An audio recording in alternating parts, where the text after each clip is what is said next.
স্তব্ধ স্কুল চত্বর, গেটে ঝুলছে তালা। প্রাক্তন মুখ্যমন্ত্রী তথা বিদ্যালয়ের প্রাক্তনী বুদ্ধদেব ভট্টাচার্যের মৃত্যুতে শুক্রবার ছুটি ঘোষণা স্কুলের তরফে।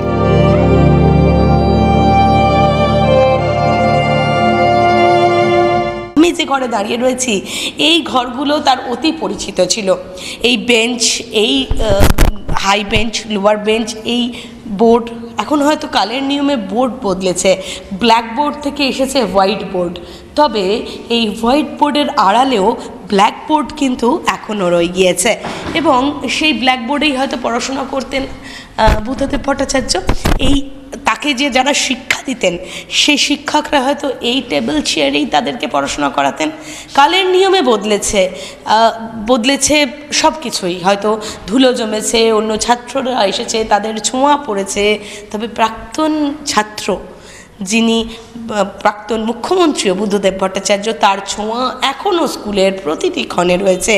প্রথম শ্রেণী থেকে দ্বাদশ শ্রেণী শ্যামবাজারের শৈলেন্দ্র সরকার বিদ্যালয়ে পড়েছেন প্রাক্তন মুখ্যমন্ত্রী বুদ্ধদেব ভট্টাচার্য। বাইরে বুদ্ধদেব নামে পরিচিত হলেও স্কুলের অন্দরে সহপাঠীদের কাছে বাচ্চু নামেই ছিল হাঁকডাক।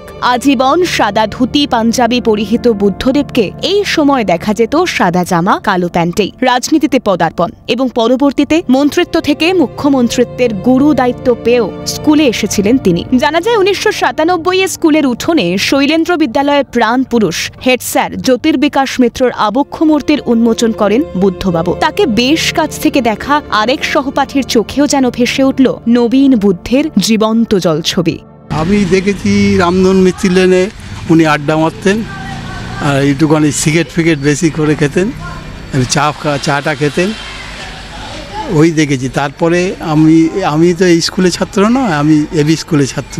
মোটামুটি আমরা বাজার করতে যেতাম, তখন দেখতাম ওখানে একটা লাল রক আছে, ওখানে বসে আড্ডা মারতেন ওনার সমবয়সী লোকেদের সঙ্গে। তার চলে যাওয়াটা আপনাকে কতটা ব্যথিত করল? নিশ্চয়ই একটা শোকের ছায়া নেমে এসেছে। আমারও তাকে দেখেছি, এখন তিনি মৃত, তাই দেখে সত্যি দুঃখ হয়। স্কুলের বেঞ্চে জমেছে ধুলো, কালো বোর্ড বদলে হয়েছে সাদা। বুদ্ধদেবের পরও সেখানে আনাগোনা হয়েছে আরও কত কৃতি ছাত্রদলের। রেজাল্টের উত্থান পতনের মাঝে তবুও বুদ্ধদেবের নামে কিছুটা হলেও এখনও কলার তোলে শৈলেন্দ্র সরকার স্কুলের বর্তমান প্রজন্ম।